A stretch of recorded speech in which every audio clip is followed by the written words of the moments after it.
Necla küçük Batu'ya yemek yedirmeye çalışır. Oğlanın gözleri televizyonda oynayan çizgi filme kilitlenmiştir.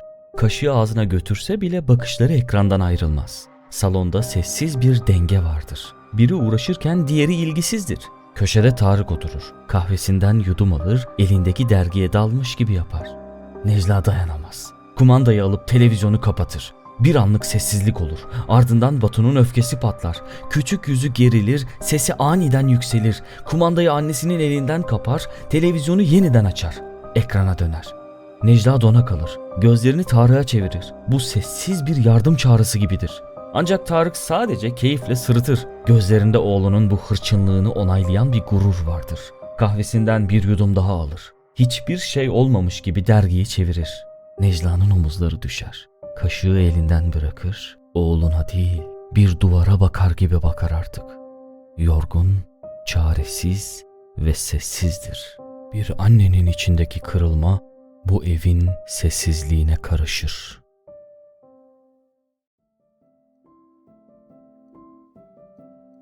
Arven 7 yaşına girmiş, okula başlamıştır. Teneffüs zili çalar. Sınıftakiler heyecanla dışarı koşarken Arven yerinde kalır. Suluğunu açar. Tam su içecekken sıra arkadaşı suluğu elinden kapar ve suyu Arven'in üzerine döker. Sınıfta kahkahalar yükselir. Arven utanarak ağlamaya başlar ve hızla sınıftan çıkar. Kapı önünde sınıfa girmek üzere olan genç bir öğretmen durur. Elindeki defteri sıkar. Arven'in arkasından üzülerek bakar.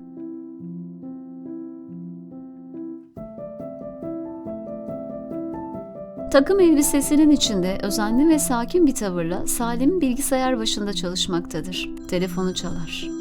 Salim telefonu açar, dinlerken yüzü birden değişir. Hızla yerinden kalkar. Masayı terk eder. Ceketini alır ve aceleyle ofisten çıkar. Öğretmen kaşlarını çatmış bir şekilde sınıftakilere sertçe bir şeyler söyler. Çocuklar başlarını eğmiş şekilde sessizce dinler. Kıpkırmızı yüzü ve gözleri kızarmış Arven, öğretmen masasının yanında oturur. Sitem dolu bakışlarla arkadaşlarını izler. O sırada Salim sınıfa girer. Arven babasını görünce gözleri parlar. Yerinden fırlar ve koşarak kucağına atlar. Omzuna yaslanır, hıçkırarak ağlar. Salim canı acıyormuş gibi hüzünle kızına sıkıca sarılır. Onu şefkatle öper. Öğretmenle bakışır. Öğretmen tebessümle onay verir. Salim kızını kucağına alır ve sessizce sınıftan çıkar.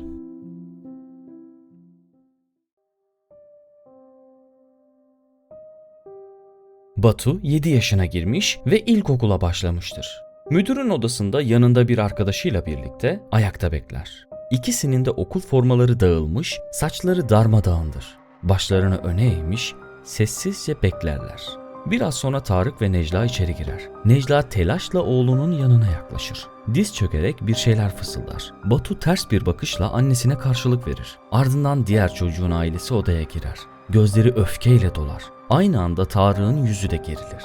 Bir anda odanın içindeki sessizlik yerini yükselen seslere bırakır.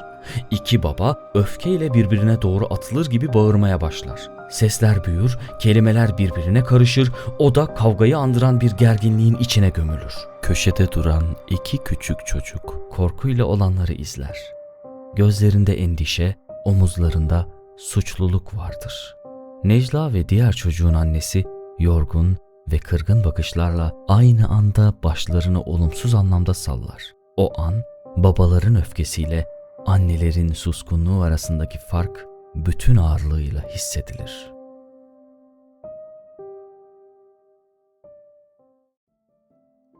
Salon öğrencilerin velileriyle tıklım tıklım doludur. Seyirciler arasında Salim ve Aynur da vardır. Geçen 10 yıl yüzlerine ve saçlarına ince çizgiler bırakmıştır. Ancak gözlerindeki sevgi hala aynı sıcaklıktadır.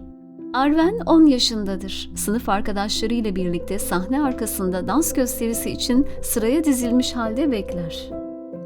Kızlar siyah badileriyle beyaz eteklerini düzeltir. Saçları topuz halindedir. Erkek çocuklar beyaz gömlekleri, siyah pantolonları ve papyonlarıyla hazırdır. Herkes heyecanlıdır. yalnız biri hariç. Arven'in partneri küçük bir erkek çocuktur, yüzü korkuyla buruşmuştur. Arven sabırla beklerken partneri ağlamaya başlar. Öğretmen, veliler, hatta arkadaşları bile onu ikna etmeye çalışır. Ancak küçük çocuk gözyaşlarını tutamaz. Sahneye çıkmak istemez. Veliler çaresizce çocuklarını kucaklayıp götürür. Arven'in gözlerinde büyük bir hayal kırıklığı belirir. Başını öne eğer. Sahnenin köşesinde sessizce kalır. Perde açılır, alkışlar salonu doldurur. Çocuklar dansa başlar ancak Arven sahnede değildir. Salim kamerayı elinde tutarak kalabalığın arasından kızını arar. Yanında duran Aynur endişeyle etrafına bakar. Salim sahnenin kenarında üzgün bir şekilde oturan Arven'i fark eder. Kamerayı eşine verir ve hızla yerinden kalkar. Salim sahne arkasına geçer. Öğretmenle kısa bir konuşma yapar. Öğretmen başını iki yana sallar, çaresizdir. Salim diz çöküp kızının yanına gelir. Arven'in gözleri doludur, bakışlarını kaçırır. Bir anda Salim'in yüzünde kararlı bir ifade belirir. Kızının kulağına bir şeyler fısıldar. Arven'in gözleri parlar, çocukça bir mutlulukla başını sallar. Salim kızının elini tutar ve birlikte sahneye çıkarlar. Çocuklar partnerleriyle dans ederken sahneye baba ve kızı birlikte çıkar. Önce sessizlik olur, ardından seyircilerin yüzlerinde şaşkınlıkla karışık bir hayranlık belirir.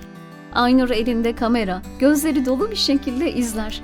Ardından gülümser, ayağa kalkar ve alkışlamaya başlar. Diğer seyirciler de ona katılır. Arven bir babasına bir seyircilere bakar. Salim'in yüzünde huzurlu bir tebessüm vardır.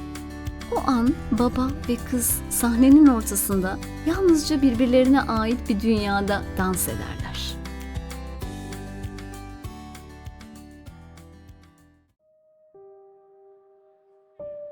Batu forvette oynar.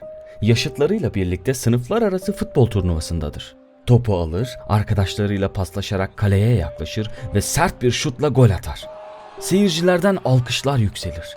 Batu sevinçle arkadaşlarına sarılır, ardından koşarak tribünlere bakar. Kalabalığın arasında annesini görür ama babasını göremez. Yüzündeki sevinç bir anda silinir. Annesi durumu anlamışçasına mahcup bir ifadeyle üzüntüyle oğluna bakar.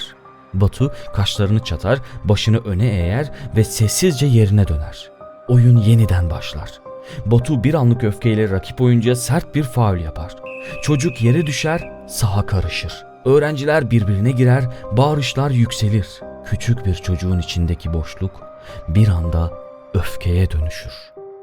Ve kimse bilmez o çocuğun o an yalnızca bir babanın sesini duymak istediğini.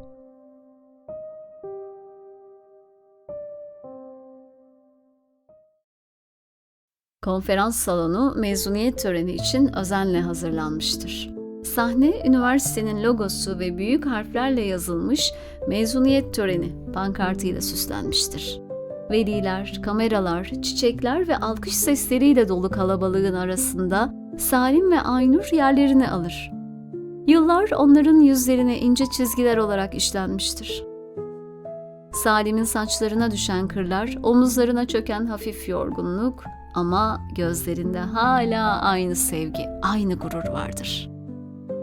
Aynur ise yaşlandıkça daha da zarifleşmiştir. Saçları beyazlarla karışmıştır ama gözlerindeki o sıcaklık hiç sönmemiştir. Titreyen elleriyle telefonu tutar, kayda basar. O an bir anne için dünyanın en anlamlı kadrajıdır. Öğrenciler teker teker sahneye çağrılırken salonu alkış sesleri doldurur. Arven'in adı okunduğunda kalabalığın içinden iki ses yükselir. Salim ve Aynur'un gurur dolu alkışları. Aynur gözyaşlarını silmeye çalışırken bir yandan da telefonu düşürmeden sahneyi çekmeye devam eder. Arven diplomasını alır, kalabalığın içinden ailesini arar. Salim ve Aynur'u gördüğünde bir anlık bakış her şeyi anlatır.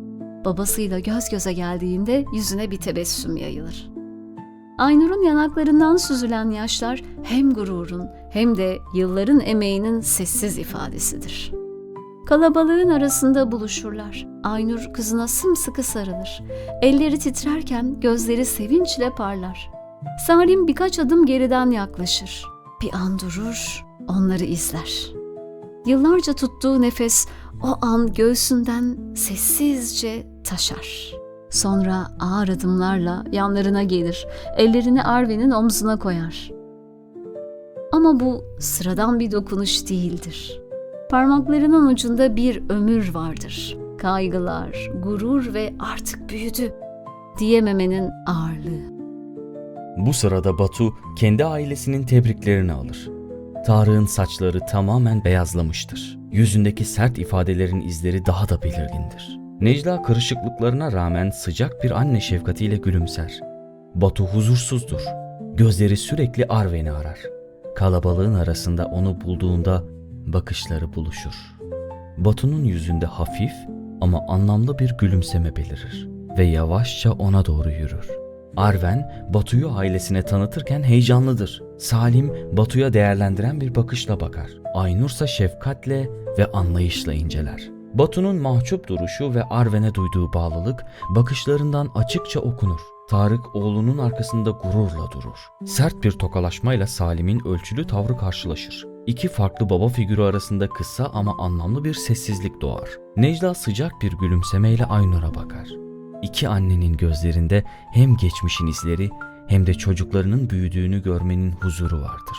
Arwen ve Batu'nun bakışları çocukluklarının sona erdiğini ve artık yeni bir hayata adım attıklarını sessizce kabul eder.